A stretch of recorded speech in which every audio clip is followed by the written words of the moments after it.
ఉగ్రవాదులు తెలివి మీరారు. భద్రతా బలగాలకు దొరకకుండా గతంలో గుహల్లో దాక్కునేవారు. అయితే భద్రతా బలగాల వేట తీవ్రతరం కావడంతో ఉగ్రవాదులు తాజాగా రూట్ మార్చారు. గుహలకు బదులుగా అండర్ గ్రౌండ్ బంకర్లలో దాక్కోవటం మొదలుపెట్టారు. అంతేకాదు కశ్మీర్లో అనేక అడవుల్లో దీనికోసం కాంక్రీట్ బంకర్లను ఏర్పాటు చేసుకున్నారు. అలాగా ఏ నలుగైదుగురో ఉండేందుకు వీలుగా సువిశాలంగా ఈ బంకర్లను ఉగ్రవాదులు నిర్మించుకున్నట్లు సమాచారం.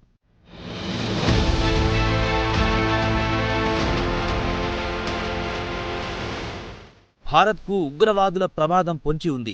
భద్రతా బలగాలు ఎన్నిసార్లు సెర్చ్ ఆపరేషన్లు చేసినా ఏదో ఒక రూపంలో ఉగ్రవాదం బయటపడుతూనే ఉంటుంది. కాగా ఇటీవల కాలంలో ఉగ్రవాదంపై భద్రతా బలగాలు ఉక్కుపాదం మోపాయి. ఢిల్లీ, ముంబై వంటి పెద్ద పెద్ద నగరాల్లో భారీ ఎత్తున సోదాలు నిర్వహిస్తున్నాయి. ప్రధానంగా రద్దీగా ఉండే బస్టాండ్లు, రైల్వే స్టేషన్లు వంటి ప్రదేశాల్లో భద్రతను కట్టుదిట్టం చేశారు.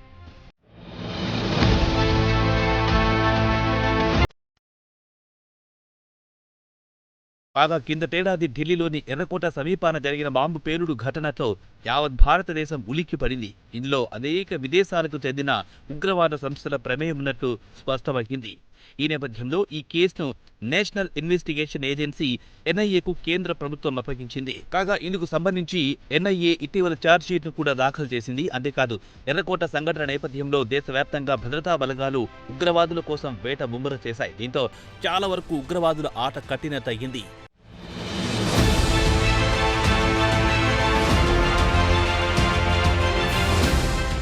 అయితే ఉగ్రవాదులు మహాముదుర్లు భద్రతా బలగాలకు చిక్కకుండా తప్పించుకోవడంలో ముందుతారు. ఇందుకోసం ఎప్పుడూ రకరకాల వ్యూహాలు పన్నుతున్నారు. భద్రతా బలగాలకు దొరకకుండా కొత్త కొత్త పన్నాగాలు పన్నుతున్నారు. కాగా జమ్మూ కాశ్మీర్లో ఈ చావు తెలివితేటను ఉగ్రవాదులు చూపిస్తున్నారు.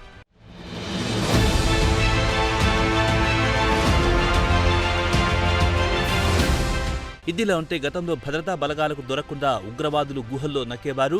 ఏదైనా ఒక పెద్ద ఆపరేషన్ ప్రారంభించడానికి ముందుగా అక్కడికి సమీపాన గల గుహలను తమకు హైడ్ అవుట్స్ గా చేసుకునేవారు. రోజుల తరబడి సదరు గుహల్లోనే ఉండి జనం ప్రాణాలు తీసే దుర్మార్గాలకు వ్యూహాలు పన్నేవారు. అంతేకాదు సదరు దారుణాలను అమలు చేసే యాక్టివ్ టీంలు కూడా ఈ గుహల్లోనే రోజుల తరబడి ఉండేవి.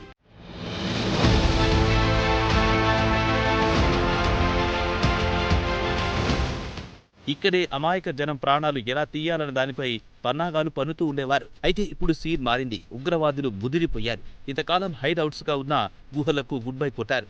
అండర్ గ్రౌండ్ బంకర్లను ఆశ్రయించడం ప్రారంభించారు. కాగా ఈ విషయం నిన్న మొన్నటి వరకు ఎవ్వరికీ తెలియలేదు. కాగా తాజాగా కాశ్మీర్ లోయలోని కుల్గాంలోని భద్రతా బలగాలు నిర్వహించిన సెర్చ్ ఆపరేషన్లో విస్తుపోయే అంశాలు వెలుగు చూశాయి.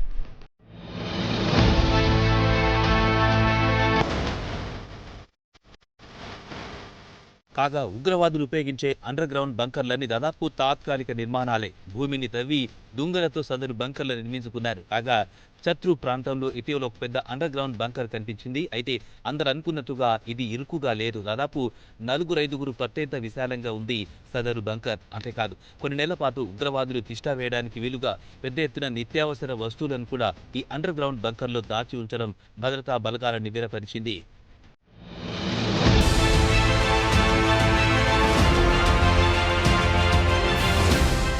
ఇదిలా ఉంటే ఇప్పటి వరకు తాత్కాలిక బంకర్లోనే ఉండి ఉగ్రవాదులు తమ దారుణాలను అమలు చేశారు. కాగా త్వరలో అడవుల్లో పక్కా బంకర్లు ఏర్పాటు చేసుకునే దిశగా అడుగులు వేస్తున్నట్టు భద్రతా బలగాలు పేర్కొన్నాయి. అయితే ఇప్పటికీ కొన్ని పక్కా బంకర్లను ఉగ్రవాదులు నిర్మించుకున్నట్టు భద్రతా బలగాలకు సమాచారం అందింది. కాగా ఎక్కువ కాలం అడవులు ఉండేందుకు వీలుగా అలాగే తమ యాక్షన్ ప్లాన్లకు స్థానికులపై ఆధారపడకుండా సాధ్యమైనన్ని ఎక్కువ పక్కా బంకర్లు ఏర్పాటు చేసుకోవాలన్నది ఉగ్రవాదుల లక్ష్యంగా కనిపిస్తోంది.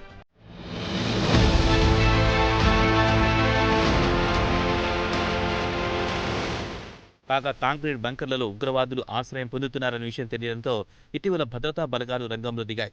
ఆపరేషన్ షేరువాలి పేరిట రాజౌరి ప్రాంతంలో ఉగ్రవాదుల కోసం వేట మొదలెత్తాయి. ఈ క్రమంలో ఉగ్రవాదులు భద్రతా బలగాల మధ్య భీకరంగా కాల్పులు జరిగాయి. ఈ నేపథ్యంలో ఉగ్రవాదులు సమీపాన గల దట్టమైన అడవుల్లోకి పారిపోయేవారు. కాగా ఉగ్రవాదుల కోసం భద్రతా బలగాలు ప్రారంభించిన సెర్చ్ ఆపరేషన్లో సకల సౌకర్యాలతో ఉన్న కాంక్రీట్ బంకర్ కనిపించింది. దీంతో సదరు కాంక్రీట్ బంకర్ను భద్రతా బలగాలు పేల్చివేశాయి. కాగా అటవీ ప్రాంతంలో మరికొన్ని కాంక్రీట్ బంకర్లుండొచ్చని భద్రతా బలగాలు భావిస్తున్నాయి.